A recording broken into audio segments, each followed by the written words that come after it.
Hello everyone, I welcome you all to Study Squad and it's time to start today's session.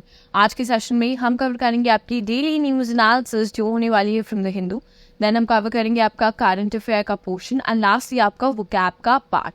और ये सब कुछ होगा सिर्फ और सिर्फ 10 मिनट्स के under. So make sure you subscribe to our channel and do not forget to hit on that tiny bell near it so that every day जब इस सेशन आए तो आपके पास नोटिफिकेशन पहुंच जाए एंड आप भी पार्ट बन जाओ इस इनिशिएटिव का जिसमें हम कंसिस्टेंसी पे बिलीव करते हैं कि अगर आप कंसिस्टेंट रहेंगे तो आप अपने गोल को ज़रूर अचीव करेंगे.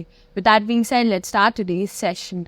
आज की जो बड़ी न्यूज़ है that is about the budget, क्योंकि रिसेंट में ही आपका अभी बजट रिलीज़ हुआ है और उससे रिलेटेड हम उस पूरे बजट को डिस्कस करेंगे कि क्या क्या आपकी न्यू चीज़ें आई हैं.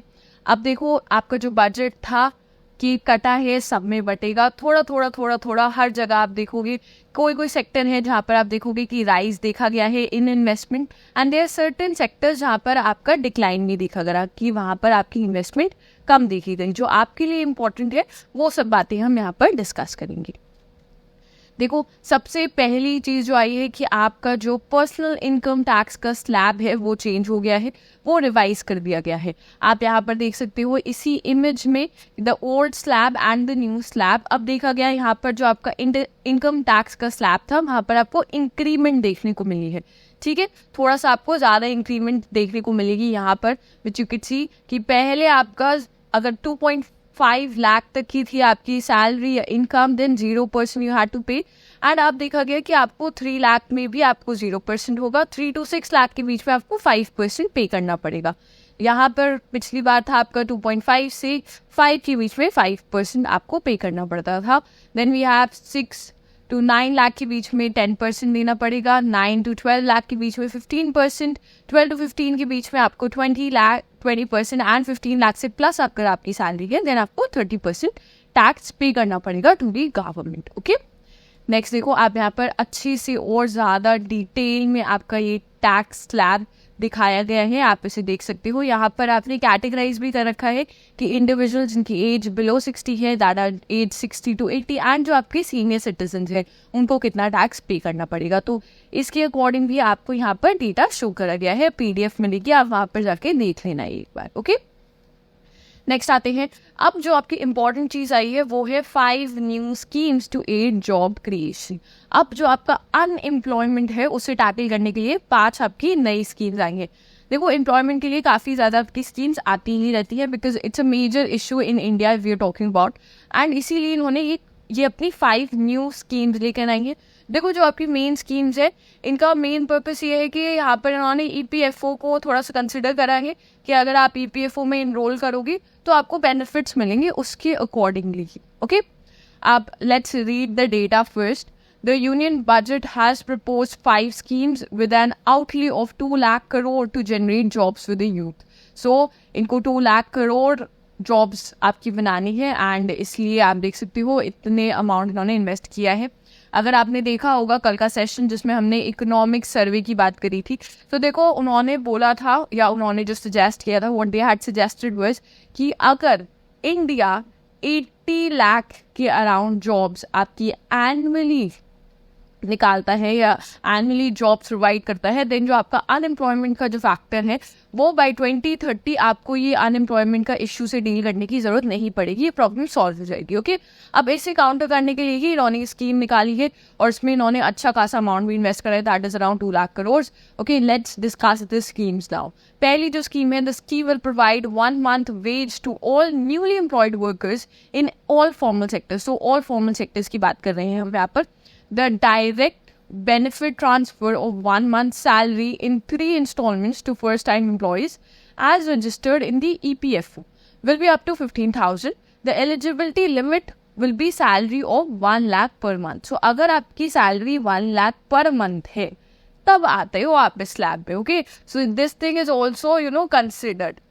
Now if I talk here, okay, अगर हम एक एनालिसिस लगाए, अगर एक फर्स्ट टाइम एम्प्लॉय है, अगर आप फर्स्ट टाइम एम्प्लॉय हो then hardly a lot don't बहुत ज़्यादा जो आपका लॉट है उसको 1 लाख पर मंथ नहीं मिलती है as a first time employer.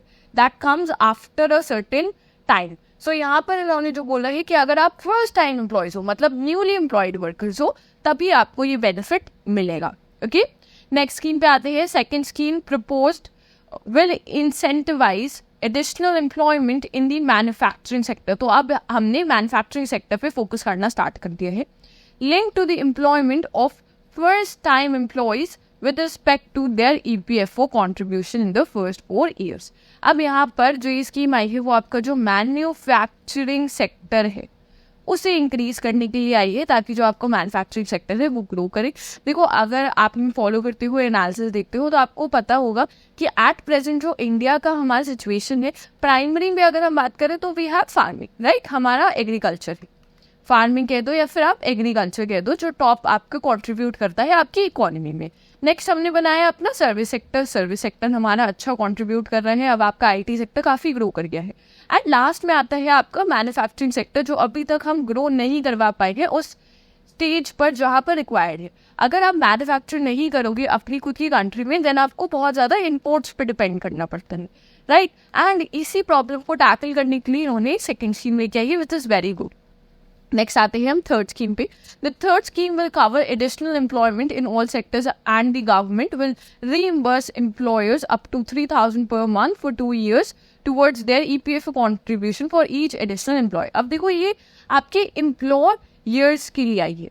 मतलब जब आप एम्प्लॉय कर रहे हो लोगों को, तो ये बेसिकली चाहती है कि जो आपके एम्प्लॉयर्स हैं वो ज़्यादा लोगों को इनरोल करें, ज़्यादा लोगों को अगर वो जॉब्स प्रोवाइड करेंगे, ठीक है, वो ज़्यादा लोगों को जॉब्स प्रोवाइड करेंगे और उसी के लिए वो EPFO में कंट्रीब्यूट भी करेंगे. जितने ज़्यादा आपके एम्प्लॉयर्स होते हैं उनका, जितनी भी आपकी सैलरी होती है, वी टॉक अबाउट, ठीक है, जितनी आपकी सैलरी होती है उसमें से कुछ परसेंटेज आपका EPFO में चला जाता है, जो आपका जो एम्प्लॉयर होता है वो खुद ही देता है, ठीक है. तो जितने ज़्यादा एम्प्लॉयर्स कंट्रीब्यूट करेंगे EPFO में फॉर द न्यू एम्प्लॉयमेंट, तो जितनी ज़्यादा लोगों को वो जॉब्स देंगे, जितने ज़्यादा वो न्यू एम्प्लॉयज़ को रखेंगे, उतना बेनिफिट आपके एम्प्लॉयर्स को भी दिया जाएगा. सो बेसिकली आपकी जॉब क्रिएशन बढ़े, ताकि जो एम्प्लॉयर्स हैं उन्हें भी इंसेंटिव मिले कि वो और ज़्यादा लोगों को हायर करें. फोर्थ स्कीम जो आई है आपकी, देखो ये काफ़ी रेपिटेटिव स्कीम है, हर बार ऐसी स्कीम आती है और ये वाली योजना बहुत ज़्यादा कॉमन हो गई है आपकी. अब इसके अंडर है is to skill 20 lakh youth over a 5-year period. 1,000 industrial training institutes will be upgraded in hub and spoke arrangements with outcome orientation. Okay, so ये बोला है आपकी फाइनेंस मिनिस्टर ने. देखो, आप इसके अंदर क्या है, फोर्थ स्कीम में बोला है कि हम 20 लाख यूथ को लेंगे और हम उन्हें स्किल्स प्रोवाइड करेंगे जो उन्हें एम्प्लॉयबल बनाएगी. सो ये बात इन्होंने कही है. अब देखो, ये चीज़ हमने कल भी देखी थी कि आप बहुत सारे यूथ ले लेते हो. आप इतने यूथ लोगे, अगर हम इफ़ यू कंसिडर ये सर्कल आपका यूथ है जिनको आप स्किल प्रोवाइड करते हो, बट जब जॉब की बात आती है तो बस इतने हैंडफुल लोगों को ही जॉब मिलती है through the skill providing incentives. So यहाँ पर बहुत ज़्यादा लैगिंग हो जाती है. ऐसी स्कीम्स आपकी बहुत बार आई है. द थिंग इज कि इस बार ये फ्रूटफुल होगी या नहीं होगी, ये आपके लिए क्वेश्चन है, ठीक है. फिफ्थ स्कीम आपकी काफ़ी अच्छी है. फिफ्थ स्कीम कहती है 1 crore youth will get internship opportunities. So internships मिल रही है फॉर 12 months, 1 साल के लिए, in 500 top companies in the next 5 years. The government will provide an internship allowance of 5,000 per month and one-time assistance of 6,000. So देखो, internship allowance मिल रहा है आपको 5,000 पर मंथ और वन टाइम असिस्टेंस 6,000 भी दिया जा रहा है. इसमें आपकी 1 साल के लिए मिल रहा है ये, प्लस आपकी जो 500 टॉप कंपनीज है वहाँ पर इंटर्नशिप मिल रही है. तो this is very good. This is actually a good scheme. जो फिफ्थ स्कीम है आपकी, ये काफ़ी अच्छी है. The companies will bear the training cost and 10% of the internship cost from their CSR fund. जो इनका कॉर्पोरेट रिस्पॉन्सिबिलिटी का जो फंड होता है उसके अंडर ये लोग ये इस फंडिंग को मेंटेन करके रखेंगे, इसकी कॉस्ट बेयर करेंगे, ठीक है. सबसे इंपॉर्टेंट चीज़ है कि आपको इंटर्नशिप मिलेगी तो आपको उन कंपनीज में एक्चुअली एक्सपीरियंस करने को लिए मिलेगा. आप वहाँ जब जाओगे तो आप अपनी नेटवर्किंग भी बढ़ा सकते हो. आप you could see the companies function, you will be able to make connections. Plus ये भी होता है जब आपकी इंटर्नशिप 1 year के लिए होती है, then some of the employees, अगर आप अच्छा वर्क करते हो, then they'll retain you. So that is also an opportunity that comes. तो जो फिफ्थ स्कीम है, according to me, I really like the fifth scheme. आपकी क्या व्यूज है about these 5 schemes, जरूर बताना. नेक्स्ट आएंगे हम देखो उसके अलावा जो बजट की थोड़ी हाईलाइट्स रही वो रही कि बिहार को आपका काफ़ी ज़्यादा बजट एलोकेट किया गया है, काफ़ी अच्छा अमाउंट दिया गया है। मेन पर्पस यही होता है, अगर आप बिहार को ज़्यादा दे रहे हो, किसी स्टेट को आपने ज़्यादा एलोकेट किया है, दैट मीन्स कि हम उस स्टेट में और ज़्यादा प्रगति चाहते हैं, हम इम्प्रूवमेंट चाहते हैं। अब इतना पैसा दिया है और फिर भी इम्प्रूवमेंट नहीं देखने को मिली, that will be disappointing. Next देखोगे आप ईपी के लिए, ठीक है। अब जो आपका आंध्रा है, अब वहाँ पर आपका 15,000 करोड़ एलोकेट किया गया है। यहाँ पर ये अमरावती बिल्ड करेंगे। देखो अमरावती इनकी नई कैपिटल बनेगी जिसे ये बिल्ड करने की बात कर रहे हैं यहाँ पर, ठीक है। सो अमरावती इनकी नई कैपिटल बनेगी, ये भी याद रखना स्टैटिक की पॉइंट से अगर आपके पास क्वेश्चन आ गया। एंड आपका पुल्लवरम है जिसे ये उस पर एड करेगा, उस पर वर्क करेंगे। ये फ्लडिंग होती रहती है, सो उस पर ये लोग वर्क करेंगे with this amount of money. So इसकी बात करी गई। नेक्स्ट हम देखेंगे angel tax on foreign investment in startups links. So उसे रिमूव कर दिया है। आपका जो टैक्स है, किस टैक्स की बात कर रहे हैं हम? Angel tax. What is this tax? Let's say कि मेरी कंपनी है with the name of M, मैंने कंपनी स्टार्ट करी। अभी ये अनलिस्टेड कंपनी है, मतलब हमने इसके शेयर्स नहीं निकाले हैं मार्केट में, अनलिस्टेड है।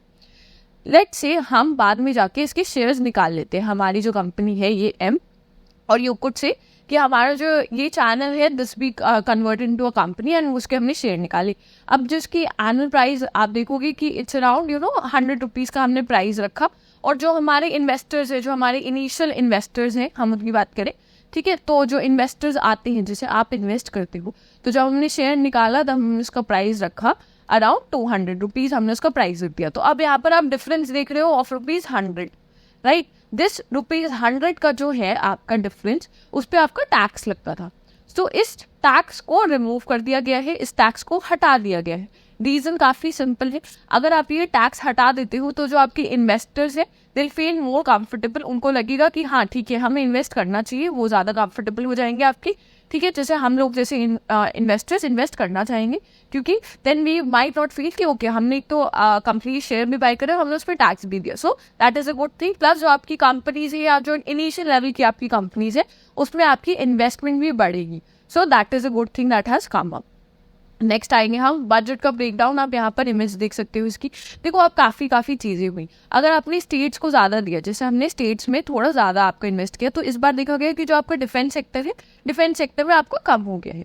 तो जितना बजट एलोकेट किया जाता था उससे थोड़ा कम हो गया है आपका, ठीक है। रूरल डेवलपमेंट में आपको थोड़ा चेंजेस देखने को मिले। ट्रांसपोर्टेशन में आपका थोड़ा कम हुआ है। हमने जो ग्रीन एनर्जी है, ठीक है, ग्रीन एनर्जी पे हमने थोड़ा सा और इंक्रीज दिया है कि आपका ग्रीन ट्रांजिशन आए, सो वहाँ पर आपका बढ़ा गया है, ठीक है। So all of these things are there. जैसे आईटी एंड टेलीकॉम है, वहाँ पर आपको इंक्रीमेंट दिखी है। हेल्थ में आपको थोड़ी सी इंक्रीमेंट दिखी है। सो और एजुकेशन के सेक्टर में हमने थोड़ा सा इंक्रीमेंट आपका देखा है। So this are there. Space के सेक्टर में आप देखोगे, स्पेस के जो स्टार्टअप्स हैं वहाँ पर थोड़ी सी इंक्रीमेंट आई है, ज़्यादा इंक्रीमेंट नहीं है, 0.3-0.4% तक आपको इंक्रीमेंट देखने को मिली है in the budget. So that is all from this, okay. Next आएंगे हम सीए पोर्शन पे आ जाते हैं। Which country has been announced by the IOC to host the Olympic esports game. So जो आपकी ई स्पोर्ट्स गेम है वो कौन सी कंट्री आपकी करने वाली है होस्ट? तो that is Saudi Arabia. So Saudi Arabia में आपकी ई स्पोर्ट्स कंडक्ट होंगी, ये आपको याद रखना है। ई स्पोर्ट्स इंपॉर्टेंट है बिकॉज वो इमर्ज कर रहे हैं अभी भी। इसके अलावा आपको पता होगा इस बार ओलंपिक्स कहाँ हो रहे हैं, बैकग्राउंड में दिख रहा है आपको आईफिल टावर। सो पेरिस में हो रहे हैं आपके, ठीक है, पेरिस होस्ट कर रहे हैं।